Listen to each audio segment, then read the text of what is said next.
Welcome back to Just Scrap Radio on BJPENN.com. I'm your host, Cole Shelton, episode of 111. We got a good lineup ahead of UFC Vegas 70 and BKFC 36. But first up, we're going to be joined by Tyron Woodley to just talk about his kind of career, get an update on him. Obviously, he was doing some celebrity judging at PFL Challenger Series. We were asking him about that, how that all came together, if be it a judge is something he wants to do in the future. But a really good chat with Tyron. Talked about, obviously, the Jake Paul boxing matches, Jake Paul signing PFL, and whether or not that fight could obviously come to fruition just because he's obviously working with PFL. We also talk about kind of his UFC run, him not getting that immediate rematch when you see tons of other champions do get it. Just to kind of what this year is going to look like for him professionally, but really good chat with Tyron for the first time talking to him. We're then going to talk to Alan Belcher to preview his BKFC 36 main event heavyweight title fight against Arnold Adams. Obviously, Alan has looked very impressive in bare knuckle, perfect 3-0 wins over Tony Lopez, Bobo O'Bannon, and Frank Tate to get this title shot. Obviously, he kind of surprised a lot of people. Hadn't fought since 2013. Then all of a sudden, he signs BKFC, fights in 2021 against Tony Lopez, and since then has been very active, taking some boxing matches, taking some bare knuckle fights. He says his ideal goal is to be a BKFC and boxing world champion. He wants to be ranked in both, and he thinks, given his name in the UFC and how quickly he's beating these guys in boxing, he'd make a quick run and maybe get an Anthony Joshua and Deontay Wilder sooner rather than later. We're then going to be joined by Jordan Leavitt to preview his fight against Victor Martinez. This is Jordan's return fight since losing to Paddy Pimblett. We talked about that one and what he kind of took away from that. Obviously, going into enemy territory, getting booed, and kind of having that performance. He said that is a fight that's going to help him in his career because now he knows how to deal with all that pressure of being booed and everyone kind of going against you and fighting one of these hype trains like Paddy. We close things out talking to Jasmine Jasudavicius to preview her fight against Gabriel Fernandez. Obviously, Jasmine was supposed to fight Courtney Casey, which she was really looking forward to. Courtney pulls out. She gets a UFC newcomer who she has looked at, and she said she's very impressed by her. She thinks it's going to be a very tough fight, and she thinks should she win, maybe that Casey rematch gets booked. But be sure to share the show, subscribe, and tune in next week for another episode of Just Scrap Radio. All right, we're joined by Tyron Woodley, who's judging on the PFL Challenger Series. Tyron, how's it going, man? Man, I'm doing good. How you doing? I'm doing well. Like, that's the first thing I want to touch on is you've done the judging a couple times now. Like, what kind of intrigued you to be a part of this PFL Challenger Series and be a judge on it? This is actually my second season. So I did 4 times the first season, and this is my third or fourth time this season. It's the fourth week. This is my third time. I did the first 2 weeks, and week 3 I was in the Middle East, and then week 4 I'm back at it. So for me, it's just the fact that it's going to be judges judging the fight. So we're not picking who wins and loses. But they're basically saying, do we have an eye to see if the talent has it, right? So when you look at what the it is, that means do they have the fighting ability? Do they have a high ceiling? Can they entertain us? Can they win convincingly and entertainingly? And also, can they make people care? Can they make people want to watch on a Saturday night? Can they push a needle? Because they're also building a pay-per-view structure. So they're looking for people not only to be injected into this tournament to win $1 million, but also to see if they have the star power. So I like the concept because, when you look at my career and you look at me as a fighter, I've always been able to view talent. And like, this kid has it. And, you know what I mean? He can be promising in the future. And I manage a lot of people behind the scene that people never know that won UFC titles. I did contracts on napkins, Snapchat. I got Michael Chandler into the sport.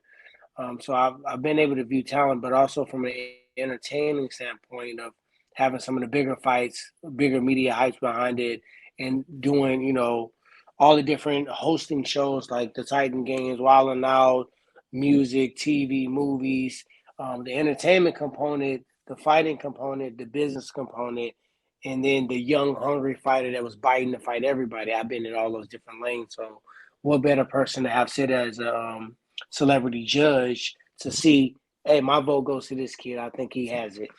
And it's been 1 or 2 kids for sure. It's been one kid I've been the most impressed with, and I feel like he has it all. Would you ever actually want to go in like official, like real judging fights ever and like doing that after? Hell No? nah. They don't make enough money. Yeah. I mean, to be honest, no disrespect. I feel like the judges for MMA should be ex-MMA fighters that should Yep. be paid a little bit more so to incentivize them to do it. It should be they should get a chance to really look at the highlights. I mean, they got the ability in the back to, the truck to bring the highlights forward, the stat counts, and just so they can refresh their mind on what they saw. Because you get so emotional, 5 minutes is a long time. Mm-hmm. Somebody could have started off with a bang, and somebody could have ended really strongly, and everybody and you may say that person won that round. So I feel like maybe the rounds should be 5 minutes the way they are, but maybe a 90-second rest. That way you get a little extra time to maybe look at a computer strike or a little highlight package in the back so you can see the best moments from each fighter, and then you can make a judge on what you thought in your mind plus what you see, and then do that. I don't think they got the budget and the money to do that because Mm-hmm. it's a government company commission. Yeah. So yeah, you'll never see me do I, that. I've always thought you do 5 judges and then you take the 2 worst scorecards and throw them out. Then you pick kind of like the 3 middle ones. And That's kind then of cool. I also think the judges shouldn't be cage side because it's hard to see cage side. Like you won't see certain things like Yeah. where you're sitting and even the crowd can influence you. Like I've always thought like put them in a I don't like closed them door sitting next room. to the commentators, Yeah. and the coaches, because one thing that Greg Jackson is really known for doing is like, oh, good job, you got him, well, Derek, and they can be doing nothing, they can be swinging the air, but he's like coaching you into thinking that something's going on. Mhm. So if nothing's really going on, he knows to coach as if a fighter is doing more. That way, if it's I don't know, well, this guy because you don't even recognize him indirectly. You've been conditioned to say that, he's winning that non-eventful moment. With you too, like you obviously been a part of this PFL a bit. Like, are you interested in fighting in that pay-per-view series that they've got going on? We've been talking about it. And I'm pretty sure Peter gonna pull up on me tomorrow at work and talk a little bit more. I'm a free agent right now, and I'm enjoying my liberation. I'm enjoying doing what I want to do, fighting when I want to fight for the amount of money I want to fight, and I'm the only guy in the sport that can do that. I know Mhm. some guys that are just recently free agents, but the magnitude and what I'm doing right now, nobody's doing. So to be the trailblazer, the one and only, and the first fighter to really go out there, I can box, I can kickbox, I can go Muay Thai, I can do Glory, I can do ONE FC, I can do Bellator, I can do PFL. I can go fight my own shit and I can make top dollar and nobody can tell me nothing different. So I'm very thankful, very blessed. And PFL is definitely not off the table. Peter is going to probably talk to me tomorrow.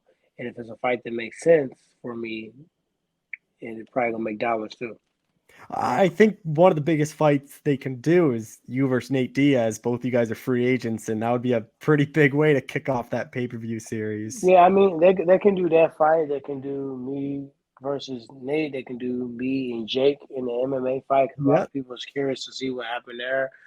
They can just ask me, which they've done before, like who do I actually really want to fight? Who do I got a real strong organic rivalry with? We can make a fight happen based on that. It's one or two people that I wouldn't mind punching in the face that I think people will watch see it go down. So in general, it's a lot of different options for me right now. And PFL, obviously, I work for them doing the celebrity judging. If I didn't believe in them and what they stood for, I would never do it because I'm at a point in my life where I don't care what the price tag is. If I don't believe in it, I'm not doing it. But I'm not restricted to just that, which is a blessing.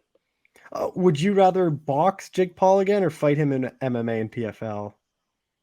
I don't know. I don't want to sound like I'm crying over spilled milk. You know what I mean? I fought him the first time I thought I won. Maybe one or two punches here and there could have solidified it, but I thought I won. And the second time I fought, I was clearly winning every round. And then I got caught slipping with my hands down. So it's kind of like, damn, I was winning. I thought I won the first fight. I definitely was winning the second fight. Made a mistake and dropped my hand at the wrong time. Do me asking to fight him in boxing, is that kind of like, why? Is it like crying up a spilled Mhm. milk, or would people see it that way? And it's just hard to it's hard to think that people will see that, oh, he was winning the whole fight, he got caught. It was a fucking hard knockout. So it's like people are remembering the last punch thrown. They're not remembering what happened before. So I think the MMA aspect of it puts it in a different perspective. And like, damn, he's not technically a boxer by trade. He can box. But what if he got into his realm where he was really known for it? He won all his world championships, and how would he do at that? So I think that will probably get the fans more excited. And I'm about getting the fans more excited because that's going to get me excited. It's going to get more money, more people watching. Because if you don't have people watching, you're not going to make the money you need to make. So I need to be sitting at a nice little 7-figure payout each time I step out. What did you make of all those people when you fought him saying like, "Oh, the knockout was like staged," or like he took a dive? Did you see all that stuff? Like, I don't Yeah, understand it. yeah. I don't negate people that know everything. They were obviously there. They obviously heard the negotiation. They were obviously in my locker room. They were obviously there when I knew which round it was going to happen, and they watched me drop my hands and let another man punch you with everything. You can die that way. I don't know if Mhm. people know that. If you stand still and let somebody punch you as hard as they can, you can die. You can break your neck. You can get brain damage. You can literally die. So for someone to think that you would just for a certain amount of money let somebody knock you out, I don't know. I don't know the last time that's even happened in sport Mhm. in boxing. Maybe back in the day when people were fixing fights and throwing fights, but nobody. I've never heard of a person in my life that I know and I've been around the sport for a while that just let somebody beat them for money. Do you think he beats Tommy Fury? Because I actually think Tommy's a step down from you for Jake. Tommy is his outside of Nate. Um, the only opponent that I think Tommy may be in a little bit more difficult in is maybe Nate. That's it. Mhm. Nate Robinson, by the way, not Diaz. Every other fighter, in my opinion, is tougher than Tommy.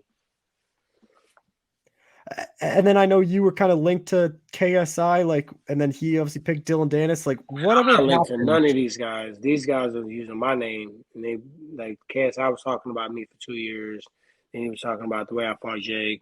You gotta realize that whole Jake thing took a whole year. We fought twice in a year. It was the biggest fights of the year was me and Jake. No Mhm. disrespect to any other fight, but that was the biggest talked about 2 fights of the year. When I fought him in August, when I fought him in December, right? He was piggybacking off that. Then he asked me to fight. He sent me a 7-figure contract. He had some dumb terms that I agreed to. He didn't even tell me we weren't fighting. I found out on the internet. He took a lesser opponent because Logan got injured. He was Mhm. supposed to fight Dylan. I was supposed to fight KSI as the main event, and we were supposed to show down in Houston in the Toyota. He was going to sell out the Toyota Arena where the Rockets play, and he literally didn't even tell me. So um, just be who you are, man. You doing good for yourself. You got all these subscribers. Y'all doing your little thing out there. You fighting. It's a bucket list thing. You're having fun. Quit saying you'll fight anybody anytime, and quit trying to. You're disrespecting the real fighter by saying Mhm. you're a real fighter. When you get an opportunity to fight, and you ask me to fight, and you send me a contract, and I agree to your terms, and then you go a different direction without even speaking to me, you're not a real fighter. You took a lesser opponent for the same money. That's what really happened. Just tell the truth. Mhm. Just a Why couple did he more. call me back after Dylan? Think Yeah, about it. that is Why did true. he call me back? And he could have got you on short notice too, and not hoping you probably weren't training for it. They offered me him short notice. Remember the time he fought 2 people one day? Yeah, He would rather fight 2 people in one day than fight me. and both those guys, like, I don't even know where he found And them. and, and, and I said yes to fighting him on 3 weeks' notice, and he said no. He wanted a full camp. He needed to have somebody really mimic me, and I'm a real fighter, and this. But on the internet, he act like he'll fight anybody anytime. That's not real. Do you ever think that Jake KSI fight happens? Like, it seems like they talk about it all the time. They Those two. building it up. They building it up. I think they both are gonna fight one more time and maybe do it. But I I'm not really sold on it. Like if KSI wasn't if he wasn't Cap SI, then it would be built up more. Jake is fighting real fighters, Mhm, and his backup fighter is tougher than the damn Tommy. mhm, Mike Perry is way tougher than Tommy. He crazy. You know what I mean? He just won a bare knuckle title. He just beat freaking Michael Venom Page. mhm. You out of your mind? Like, you know what I mean? Remember his fights in the UFC is blood everywhere. So he's got that as a backup plan. That's not I mean, you got a screw loose. And so does freaking Mike Perry. So they both do. KSI is not that type of fighter. So he's picking his fights. He had an opportunity. If you're better than Jake and I'm so washed up, then you should smoke me. Mm-hmm. It should be easy money. If somebody asked me to fight you, which they did, I said, you easy money. I'm going to smoke you. I said, yes. I agreed to the dumb hydration terms. And you I don't want to say backed out of the fight. You gracefully found another way, at least path of resistance. And it's like, you whack for that. Just a couple more things. Like obviously, Francis Ngannou left the UFC like after that contract dispute. I know you had a couple like kind of run-ins with the UFC over all that stuff. Like, Yeah. what you make of Francis and him finally leaving? Francis is I don't know what the stipulations. I don't know what the selling points or his. I don't know what was hanging him up with his contract, but you got to do what's best for you. And if that was best for him, I salute him. Would you ever go back to the UFC, or is that door closed for you? Nah, I don't have no doors closed. I mean, I'm a businessman. I can fight any business I want to, any organization. I can fight One, Glory, Bellator, PFL, UFC. Um, I don't get my feelings hurt in business because I don't have to invite you to my daughter's birthday party. Mhm. All I got to do is have my check clear. Just final two things. Obviously, the welterweight title's up for grabs next month. Like, who do you think Edwards beats Usman again, or do you think Usman gets it back? Oh, I don't know, man. I haven't been keeping up with the UFC quite that much, but I didn't get a chance to watch that fight, but I did see the kick. Everybody saw the kick at the end, but I heard Usman was winning the fight Yeah. before then, and then Leon came back. I mean, I feel like if Usman was winning the fight before, and it was like Leon was not like having a bad fight, and he just couldn't stop him from doing Mhm. what he's doing. I think now it's just a situation where Usman's probably going to be a little bit more cautious with his hands up because it looked like his hands was in a good spot. Yeah. He just kicked through the. It looked like he just kicked through the fucking glove and just hit him. You know, it don't look like it was even a mistake. It looked like he just landed a hard head kick. So um, I don't know. I like these rematches though. It's so funny that you look at these fighters like Cody Garbrandt, my dog. He lost a fight, got an instant rematch. So Joanna Jędrzejczyk got a rematch, and then Ronda Rousey took a long hiatus from it. She got a rematch, and then who else? Israel Adesanya. He Yeah, he's lose. getting an This immediate one. this is second time losing to this guy, right? Connor got one right after losing to Poirier again, even though it's not for the belt. Dang. How many title defenses did I have? You had what? You were close to the record, weren't you? Yeah, I was close. I never got a rematch. Yeah, that is. That's I guess funny. I never really thought about But that. but I rematch Wonder Boy. I thought I nearly decapitated him in the fourth Yeah. round. They said it was a draw, but he got an instant rematch, which was kind of funny. But yeah, I never And got a rematch. and then if that Till fight wasn't as dominant as that one, I think they would have tried to get him back into a title shot. Like that whole fight week, it was so clear they wanted Till to beat you. Yeah, I mean, you can win all you want. He was the bigger, more focused, power knockout artist. He sold out the O2 Arena. Many people had him coined as a next Conor McGregor, but he didn't land one punch. Neither did Robbie. What do you think was your better performance? Like, what do you think is the best performance of your career? Darren Till, just Yeah. because there was so much hype around him. I only had 3 weeks notice. I had some very, very harsh negotiations for that fight. And yeah, I didn't know a lot about Darren Till. He Mhm. knew about the fight before I did. He was on the internet saying signed a contract that I never got. I never even knew. I'm not saying I didn't know him. I knew who he was, but he wasn't on the radar because he was missing weight, and he had said himself that he don't deserve to fight for a title shot because he wasn't making weight. And I thought I was fighting Kobe because Kobe had the interim belt. He just be RDA, so organically you unified. The champion fights the interim. So the fact that he was able to just sit out and not fight surprised me. So I was getting ready to fight Kobe. I had wrestlers in Missouri that we were wrestling and getting ready for that type of fight, and then all of a sudden it was like some kid on the internet talking about fighting me that I didn't even fucking get a chance to watch his film yet. But Final question, like what is kind of the ideal year look like for you professionally? Like how many fights you on? Like what's this perfect year? man, I've been setting the role, man. I just came from the Middle East, and man, my eyes are so open, man. I came from the Middle East, and just like not just about money. People think in the Middle East is money, and you're gonna make way more over there than you do here. It's not what it's about. And actually, to be honest, people in the Middle East are tired of people with that mentality Mhm. coming there and trying to just snatch money and leave.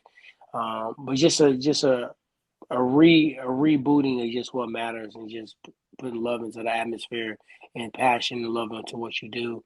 And just, I got some really, really cool things coming up this year. So I've been focused on that. A lot of work. I haven't slept in 10 days, man.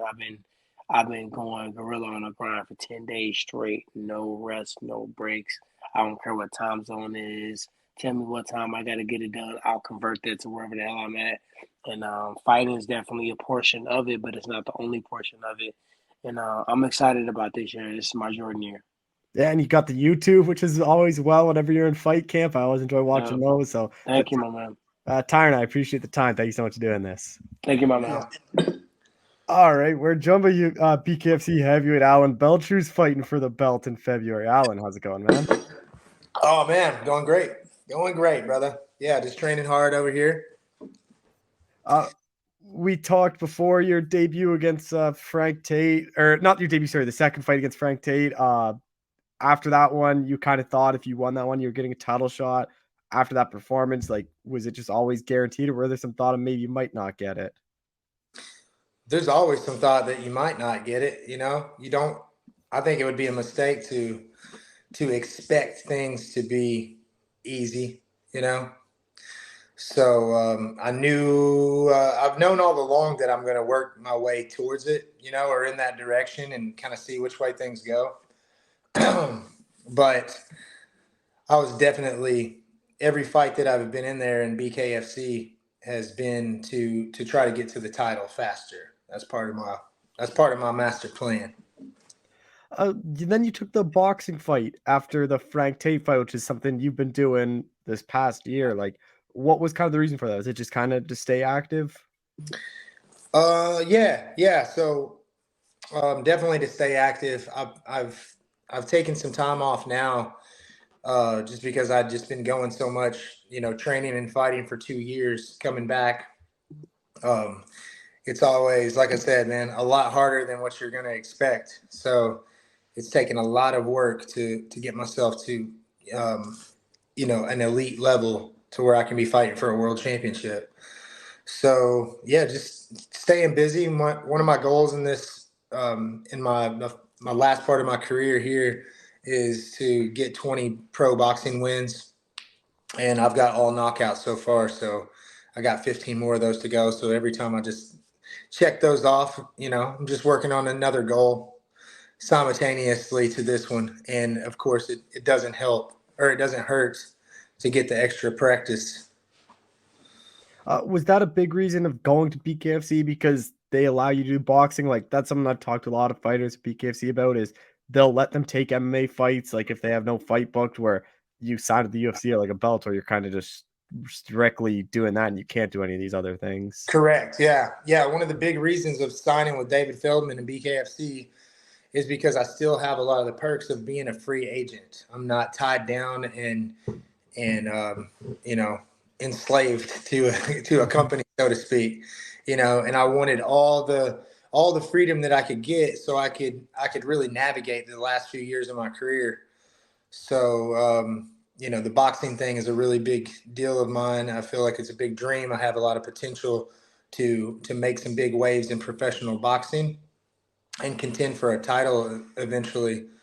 And so I wouldn't be able to do that with someone that didn't allow me to have the boxing matches. So they're all for it, and I think that I've proven that it's added to my game and my momentum going forward. I'll just keep getting sharper, faster, and you know, people are wondering what I'm doing. It's like, man, I'm putting in a lot of work mentally every day. You know, multiple workouts per day, treating like this, like it's, like I'm a scientist, and surrounding myself with the best people and the best coaches and the best information, and taking extra fights, taking extra steps that other people wouldn't, so not everyone is deserving of world championship and further, the goals that I have in this. So you have to do the things that make you deserve those big payouts. Obviously, a lot of the focus is on BKFC and boxing. Then, like, does that completely rule out you ever going back to MMA? Like, will you ever like officially retire from MMA, or is it still kind of leaving the door open? Yeah, I feel like I'll leave. I'm leaving the door open. That's part of this, is to be able to flow into whatever I need to, and I definitely see myself fighting some type of an MMA fight, even if it's maybe just one more time to just do it and see how my skills work in MMA or whatever, just for the fun of it, as a bucket list type of thing. But mainly, I think, as a business move for me, I have the skill set to be able to do kickboxing, Muay Thai, MMA, and of course boxing. So why not put all those things to use in the direction that I'm going? And then with your fight against Arnold Adams, what have you kind of made of his BKFC run? Like, outside of the loss to Chase Sherman, that's his only loss, and like obviously on a very nice winning streak and picked up some good wins. Right. Yeah. I think about one of the positives I'll see in Arnold Adams is I'm preparing for him and getting ready. One of the positives that I look at as, what does this guy really bring to the table? What I'm looking for something in my opponents that could be a danger to me, right? So one of the things is his win streak. He put together a pretty nice win streak. He's not fighting the best, highest level guys in the world, but it is something to keep your mind sharp. So he wants it. He's determined. He's in a point of his life where he's really going for it. So, but it's nothing that I wouldn't expect, really. So I'm looking for these things so I can find something that will give me a little bit more inspiration and motivation, and be careful, and a little bit more fear, as I'm trying to take the belt away, and it's going to help me fight to a higher level. He's a pretty durable dude too. Like, hasn't been finished in BKFCs. Like, how do you see it playing out? Because a lot of times whenever I talk to people fighting for the belt, they all say like it's hard to win a decision against a champion. Like, is that part of the thing? Is like you don't want to be going to the distance with this guy? It's not that I don't want it to go to a distance. I will say this: if it goes to a distance, I will win. I don't see any way that I can't win. But if it goes the distance, I'm going to win that. But my plan is to knock him out early, and so I'm going to predict a knockout finish over Arnold Adams by the end of round 3. All right. And then with your boxing fights, obviously those are 3-minute rounds. Like, how much does that help too? Going back to BKFC to 2 minutes, it like kind of seems like a bit of a sprint. And then especially looking to like MMA, that was 5 minutes. Yeah, man. The round, how long the rounds are. I don't know how much that plays into it, really. Obviously, if you're not training for a longer round, you're not going to be able to do it. And then some people would say, don't train for 3 and 5s if you're going to be fighting 2. So I do a healthy version of all of it. I have different ways of sparring, different even methods that I won't even share, with some of the secrets of how long I spar and with the rests and those types of things that I feel are very important information to my training camp even. But confidence wise, I don't really need that, but yeah, it does give you a lot of confidence. I've recently sparred multiple, let's just say a lot of 5-minute rounds and a lot of 3-minute boxing rounds, more than I ever have before, even when I was younger. I've recently broke records in the last couple of weeks, and I'll release a lot more on my training camp and the footage and stuff of that after this fight. but lots of consecutive rounds that consist of longer than 2-minute rounds for sure. So conditioning, cardio, that's not going to affect me at all. I'm very, very, very prepared. I'm in the best shape of my life. And then building off of that too, like just doing like kind of boxing training, not having to worry about wrestling or jiu-jitsu, like how much more enjoyable does that make training for you where you don't kind of have to put your body through that grind? Yeah, it's a lot easier to balance it out for sure. Yeah. So if you're having there's some of these days right now where if I had to do, wrestling or jiu-jitsu, I'm like, man, this would be a very hard day to wrestle or do jiu-jitsu. So I'm glad that I don't have to do that. So it just allows me to go all in even more in the specific area of boxing, which again is why I'm getting better every single boxing match, every single bare knuckle fight. I'm just going straight up. So I've really expanded my thoughts on as far as I can take this, and I'm trying to take it as far as I can and take swings at the fences and only go for home runs in 23 and 24 and take as many titles as I can. And then winning this, you obviously become the BKFC heavyweight champ. Like, what do you think that kind of does for your career, kind of having one of these major titles? I mean, it means a lot to me for sure. It's my first world championship. What it means to other people is that, to face the pressure of competing for a world championship against a great opponent, no matter how, who else is out there that might also be good, fighting that one guy in that pressured night to take that belt means a whole lot. So I believe that that's going to open up more doors for me. Historically, there's been a lot of instances of bare knuckle underground fighters fighting a world champion boxer. This has happened a lot of times before, where it's someone that street fighting credential will allow them to step in against a big name professional boxer. A lot of times because they knew that the professional boxer would probably win in that type of a game, but they needed the credibility to promote the fight. So maybe that's what it is.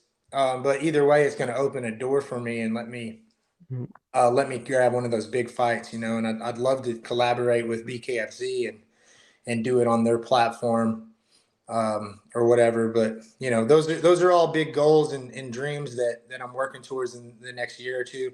The most important right in front of us is Arnold Adams, February 24th. So right now I'm focused on knocking him out because nothing happens after that.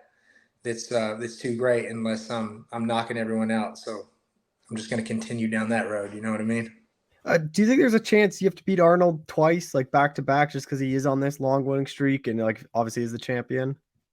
No, I don't think so. I like Arnold. I think he's cool. I think he's a good bare knuckle fighter. But if he gets knocked out the way that I suspect to knock him out in this fight, that should probably close the deal for that. Now could he get? I think he's going to have to go back and get 2 wins, probably in a row, 2 wins, and then fight for the title. Because this is the biggest reason why.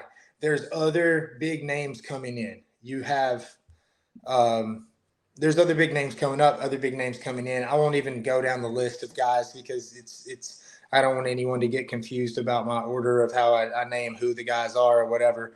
But there's other UFC vets. There are other just good fighters at heavyweight. There's fighters that are already in the organization that are just getting way better and coming up, But I suspect that my first couple of title defenses would be against guys that are new to the organization, that bring a lot of fans and bring a lot of cred. So I think that's probably the direction that they're going to go. And then Arnold Adams will probably work his way back up, and maybe eventually we could fight twice. But I got to beat him this first time first, so that's what I'm focusing on. One of those guys, obviously Ben Rothwell, who had a very good debut. I talked to him like a week or two ago, and he said he's hoping for either the winner or Mick Terrell around kind of that date in like a title eliminator. Like, are those kind of the two guys you think would be right in line for that first title defense? I think so. Yeah, I've watched both of those guys fight. Rothwell hasn't had a whole lot of experience in bare knuckle. He's super tough. He's super tough and brings a lot of energy and brings a lot of aggression and that type of thing. So that's a challenge in itself. And his sheer size, he's just huge. He's a giant. So I feel like he's probably going to do pretty well. But he has some learning to do. So maybe him and Nick Terrell, we'll see. You know, honestly, I don't even know. I don't know who wins out of that fight. So I think that's one that most fans would say, I don't know. Let's see how that goes first. Yeah, Mick, yeah, he looked pretty impressive in his last fight. I was pretty impressed with that. He's got pretty nice hands. Just a couple more things, like assuming, say, BKFC does that fight a couple weeks or months after your fight, it kind of leaves you open for some things. Like, is the goal to get another boxing fight in between this one, a title defense, or is it just kind of worry about BKFC for a bit?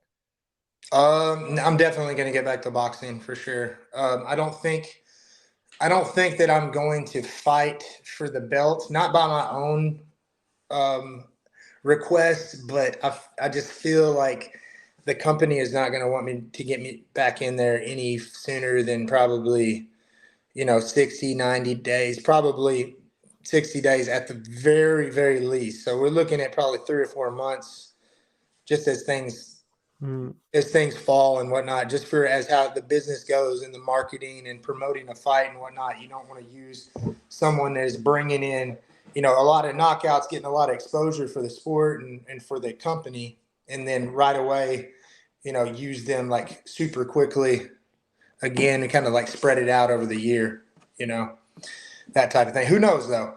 But I'll look at that afterwards. I'll probably have a boxing match lined up.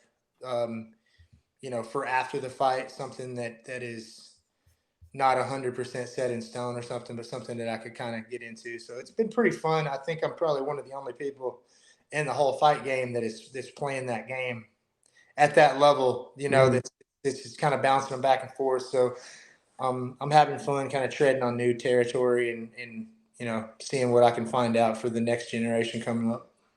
You're obviously early in your boxing career, but having a lot of success. Like, is there a kind of dream fight for you in boxing you'd like to have? Well, yeah, man. I mean, the dream fight for a heavyweight boxer right now is Tyson Fury. Of course, as I'm coming into my career, getting on a streak and really learning the game, he's at the end of his career, just looking for those huge paydays or whatever. So, who knows if that's ever going to happen? I think I would have to knock out a lot more people before that happens. That would be the absolute dream fight. Another one that could actually happen, and I feel like after I win this belt, my prediction is you'll hear more people start to talk about it in a more legit way, is to fight Usyk. And then there's a couple guys right below him that have some names and whatnot. And there are a lot of good heavyweight boxers out there. It's a smaller division for pro boxing, but when it comes to the names, those are the ones that give you, the notoriety, give you the paydays, and give you the legacy, and they have all the marketing and everything behind them. So there's definitely a sense to see how far I can push it and what I can do with myself. And then also how much money can you make and how much of a splash can you make and have attention on what you're doing. So there's, like Andy Ruiz is, I think, a definite fight, is a definite type of matchup in the future if I continue down the path that I'm going. Like I said, Usyk, that's someone that I don't really feel like I deserve to fight right now. I need to fight some more notable guys and get some more wins. But with a bare knuckle belt and some other type of, maybe another title or maybe just a 10-0 with all knockouts, something like that could definitely happen with my background. So, it's really exciting for the future, man. Just final thing, obviously you had a very active year last year, 5 fights all before end of July too, which is kind of crazy. You had that many fights and took off 4 months. What's the ideal year kind of look like for you then? The ideal year for me is at least 2 title defenses with bare knuckle and a bare minimum 5 more pro boxing knockouts. And that's really all I'm looking at. I'm not really even looking at 2023 for that huge payday or whatever. I feel like I would be selling myself short and I would be selling out quickly and trying to get out of there to put myself in those big, huge fights where I'm risking, fighting another best guy in the world, that type of thing. I have the patience to wait for 24 if I have to for that. So, like I said, 5 more knockouts this year, and at least 2 title defenses with BKFC. And, I'm just sitting back, not wasting any time, but also being patient, smart fighter. Oh, well, Alan, I appreciate the time. Thank you so much for doing this again. All right, brother. Thanks, brother. Thanks for supporting me, man. Yeah. All right, we're joined by UFC lightweight Jordan Leavitt, who's back in action next week. Jordan, how's it going, man? No complaints. I think life's going pretty good. I think the camp's going pretty good. So just waiting for the fight. Is this a bit of a longer layoff than what you expected after your last fight? Yeah, most definitely. I was told to be prepared for November, and then November came, and then Thanksgiving passed, and Christmas, and then and then around Christmas I got got a name and a date. But yes, this is the longest, time between fights I've had since before I was in the UFC. So a little sad about that, but a lot of time to improve. Just quickly on your last fight, like, what do you take away from that? Like, obviously flying over to England, fighting one of their biggest stars in Paddy, like a lot of things not going your way. Like, but even before the fight happens, like the deck's kind of stacked against you. Like, what do you kind of take away from that fight? You always wonder if you're a person that handles pressure really well, and if it will get to you, and if it will mess up your head. And I'm not one of those people. I'm not sure a fighter's ever really been booed the way that I was booed. I'm not sure a lot of fighters can relate to that situation, but it just felt like another day in the office. And though I lost and a butt got dropped on me and it was embarrassing and all that jazz, I learned that I'm a person that I can handle the pressure. So I'm excited for the next challenge. Even though you did lose, like, was that fight good for you to experience that and like being booed and fighting in front of that many crowd, then especially getting all those eyeballs as well, fighting a guy like Paddy? Yeah, I think in the long run it's going to be a good thing for the career and good thing for experience wise. I never had a big fight. A lot of fighters never get the big fight, and yeah, I definitely I don't think I'll ever find another hostile crowd quite like the London crowd while fighting. So I think any crowd after that will be a piece of cake. And then Victor Martinez, like, you guys were scheduled last year, so were you surprised when you got the name again, or were you kind of expecting to fight him? No, I was very surprised because I'm not sure. I haven't done the research. I try not to let my opponents when I'm in camp, but I don't know why the last fight really fell through. And actually ended up very fortunate. I was actually going to back out of that fight because I really hurt my ankle. I didn't want to fight a striker, one good leg. So when Victor pulled out and and then my opponent got placed for grappler, it was kind of fortunate because I didn't have to strike. Really, I didn't have to do any prolonged striking exchanges of Trey Ogden, and it worked out perfect. So yes, I thought the Victor Martinez opportunity was going to slip through my fingers, and I'm glad I got the fight back. But I'm surprised that I'm this lucky. I'm very happy with it. He hasn't fought since 2021. Like, how do you think that layoff is going to impact him? So that is the part of this that makes me the most nervous. When I fought Claudio Puelles, he hadn't fought in almost 3 years. And everyone was telling me, like, oh, no, that's a positive, ring rust, all that. And for me, I always had these big, time between fights when I was younger. I was like, I improved drastically in between fights. So I see the long layoff, and for me, it is more of a threatening situation because I know that's 2 years almost, which he's had to improve, to just focus on his craft, not have to have an opponent in the back of his mind to, focus his energies on. So I'm expecting to see a Victor Martinez we haven't seen before. And if I get rusty Victor Martinez, good for me. But I'm expecting I'll see a very polished version of him. And then he is obviously a very good striker. So, like, how do you think you match up against him? He's a very technical striker. He has heavy hands, but he's not very unorthodox. So I feel like I've seen many people that fight like him. And one of the benefits of being a strange, mainly grappler like myself is a lot of people don't fight too many guys that fight like me. So I feel like I have the advantage, like the initial feel. When we clash, I think I'll have that advantage because I think I'll have more of a familiarity with what's happening. And you obviously come from a good camp at Syndicate. Was it the usual people you worked with, or did you bring in anyone for this one, or add anyone, or is it the same people? Oh, more of the same. More of the same. Mm-hmm. I started working a lot more of Neil Melanson, he's been my main coach for this camp. He's been the coach for several world champions, Sama Cruz, Kamaru Usman, among others. So I've been doing a lot more specific work. And it's been a very humbling camp for me because there's a lot of things that I do wrong. But it's nice to have a lot of people to point out and help me perfect those things and make them better. So I definitely think I'm an entirely different fighter than I was 6 months ago. So back at the Apex, obviously right in your backyard. Do you enjoy that, or do you wish it was back in front of fans? Well, I have a very weird sample size of fights. I've only fought in the Apex, and I fought in London. Yeah. And I guess I prefer no crowd to a crowd that hates me, but I would like to fight in front of a loving crowd at least once. Mm-hmm. Whenever I talk to fighters, a lot of them don't like doing these interviews a week before the fight just because they're obviously starting their weight cut.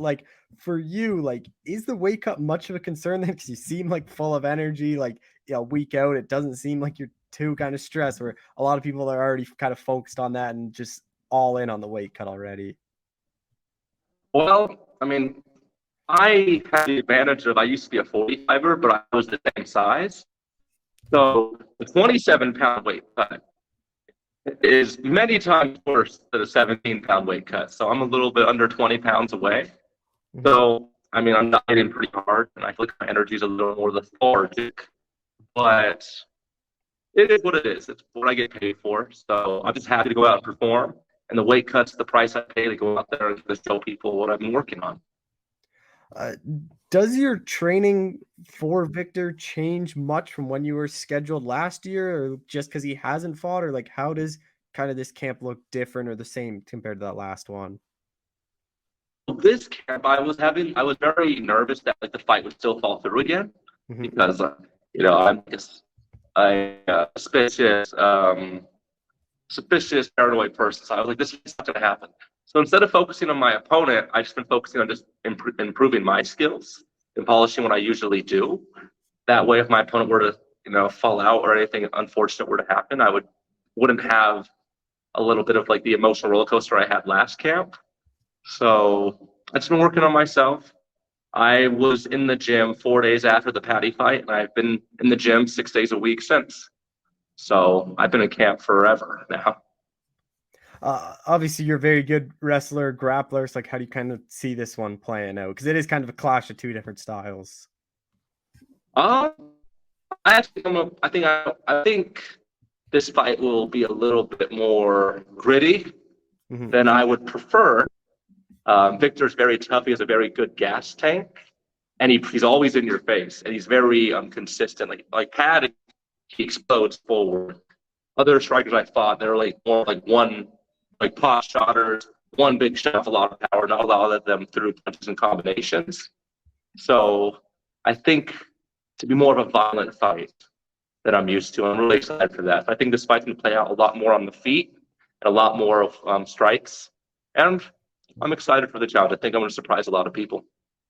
I'm not sure if you know this, but you are the betting favorite, which is a bit strange for you. Your past 3 fights, you were the underdog. It seems like people are finally getting around to you. Yeah, I mean, I like being the underdog. I mean, a lot of people haven't expected too much of me. I'm just working good as the splits. I'm weird. I'm a bit of a gimmick or a meme fighter. But I have legit skills, and people are going to start realizing that. And I think I'm Do you think a lot of people overlook you because of your personality and your style of fighting?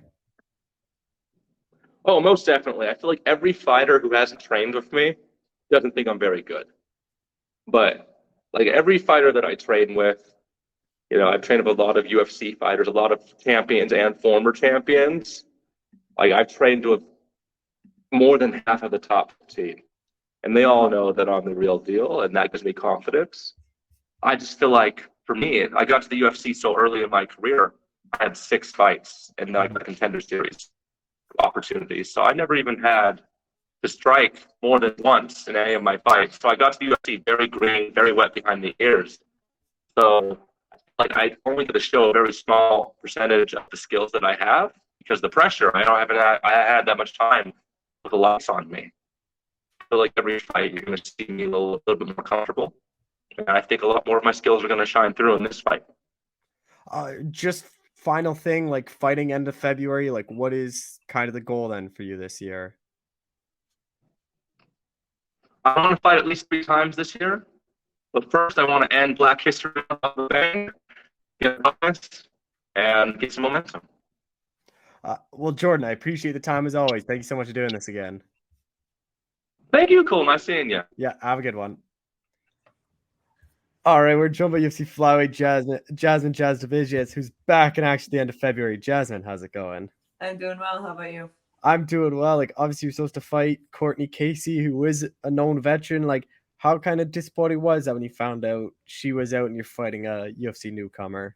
Yeah, I mean that sucked. I like Courtney Casey. She's been in the UFC forever. She's a known girl, and so if I want to make myself more known, and I thought this is good. This is a great fight. I like the matchup, and it's like good juice for the squeeze.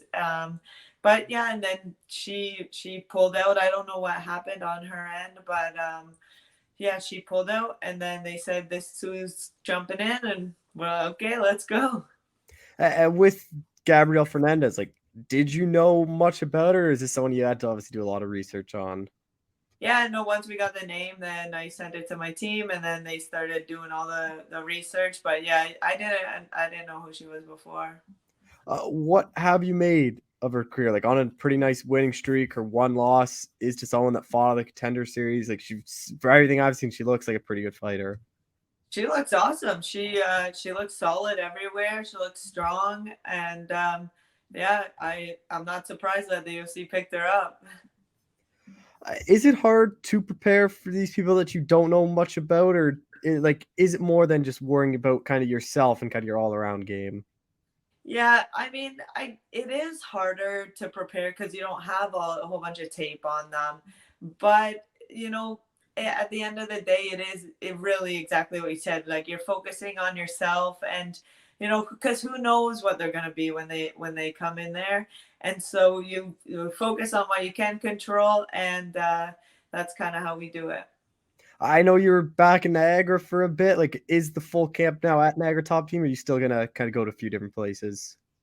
No, the rest of the camp will be at Niagara Top Team, and then we're heading out to Vegas for Fight Week. But it's so funny because a whole bunch of the guys from the team are all coming down to train and support me and everything. It's we're bringing like I think it's like 25, 30 guys.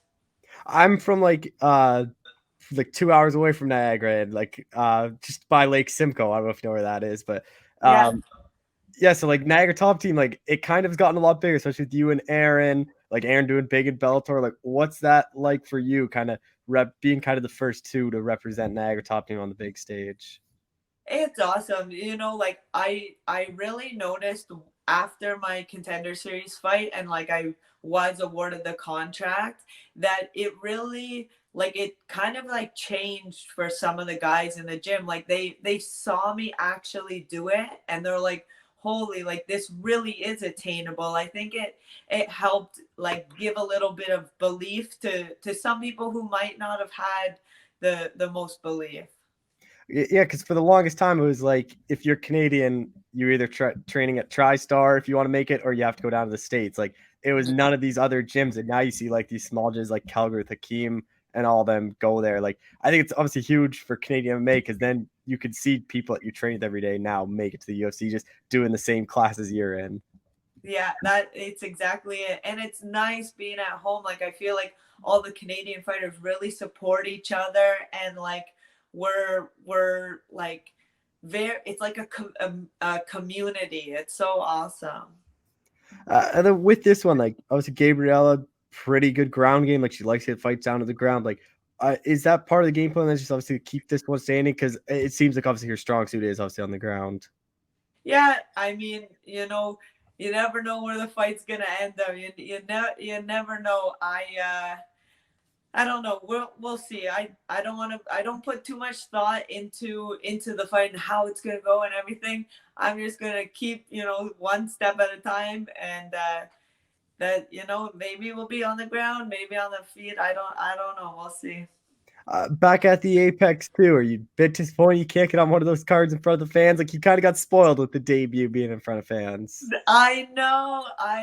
Seriously, I got spoiled. I got both one in California and then the other one in Texas, and both were fans, huge arenas. I definitely got spoiled, and it'll be nice fighting at the Apex. I feel comfortable there. I had Contender Series there.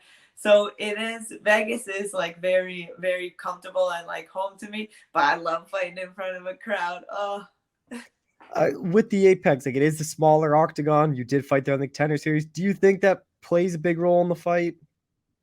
I think it plays a bit of a role. I really prefer actually fighting in the smaller octagon as opposed to the bigger one. And yeah, so it's nice. It has both have both their pros and cons, I feel. Obviously last time you lost, like you had a really good performance the next time out. Like what is kind of the mentality like after loss? Because that was one of your better performances after you lost to Elise, even though I thought you won that fight, but like it seems like you came back stronger after that loss. Well, I mean, I said it on the first loss and I say it again, like nothing gets the fire going under your ass like having that loss. It's like, it just hangs on you and you can feel it, and it sucks, but that's what like makes that passion burn. And so I hope to bring that into the next one. And it's been a bit too since your last fight. Has that been even harder where you've been sitting on it for like what, like 7-8 months now? Yes. Oh, seriously. I've been trying to fight since like November, and whatever's went on with it. But yeah, it just feels like it's like I just want to get in there and do it. I just want fight week to be like right now. With this one, like how do you kind of see it playing out? I see it playing out with my hand raised. That's obviously the game plan, is get in there and win. I'm not gonna try to do any crazy shit. Like, I feel like I got a little bit caught up with that last time. I'm in the UFC. Let's fucking make a show of it. But this one, I'm just gonna focus on getting the win, not trying to hunt for that 50K bonus or anything like that. I want my hand raised by the end of the day. What do you think a win does for you? Like obviously back of the win column, 2-1 the UFC, especially at flyweight, like division's kind of wide open. Like what do you think a win does for you? I mean, definitely opens a lot more doors up. I'm hoping to be active this year. So I mean, it's a long way to the top, and I want to I'm here for a good time, not a long time. So I want to start like taking girls out. Is that Courtney fight one you'd be open to being rebooked after this? For sure. I mean, I don't know what went on. Maybe she's got a little injury, and then it'll be healed up by the time that we're gonna fight again. Like that would be awesome if we could get that going again. I'd love it. I'm sure you've probably heard the same, but I heard UFC's planning 2 or 3 events in Canada this year. Like, I imagine you're probably hoping to be on both of them or all 3 of them if everything kind of works out. That would be the dream, getting on all 3 of them. But as long as I can get on 1, 2, maybe. but yeah, that's a dream. I love fighting at home. I've had the opportunity one time in my career to be able to fight just in Niagara Falls, and it was so nerve-wracking, but it was like one of my favorite fights, and like having all my friends and family, and it's like in the back with Tisha and Cody and the guys. Like it's so great to fight at home, and to be able to do that in the UFC would just like be amazing. Have you thought about like what that walkout and like experience would be like? Because Canadian fans, I think, are some of the best in the sport. And then like, say they do come to Toronto, which is everything I've heard for pay-per-view. Like they haven't been there since like 2018, so it's gonna be a probably bigger, louder crowd than usual. Like, have you thought about what that kind of experience would be like? Yeah, I've thought about it. Like Mike and I have talked about it before, Mike Malott, because like we would definitely, they'd put us both on the card. We were hoping that they were going to do a Canada card like earlier in the year. That was a rumor before. And like Mike and I were like, man, we're going to be on this. And, but we've definitely like thought about it and like went over it, everything. I just can't wait. Mike's fight is also a weird one, having to fight another Canadian in Johan. Yeah, I thought that was interesting why they matched them up, but who knows? Just last thing for you, like, what is kind of the goal then for you this year? Like you kind of said earlier, like imagine it's probably be as active as possible. Sorry? Like what is kind of the goal for you this year? Like you said earlier, you want to be active. So like what is kind of this ideal year look like? Yeah, so I mean, honestly, right now I'm so like laser focused on this fight, so I haven't put too much thought into it. That being said, I definitely do want to be active. Like I don't want to be off as long as I was since my last fight. And I mean, like, you know, God willing, I don't take any damage this fight, and we can get right when we're done, back into camp, right into another fight. That's ideal, as active as possible this year.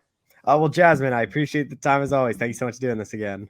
Thank you so much. Have a good one. Yeah.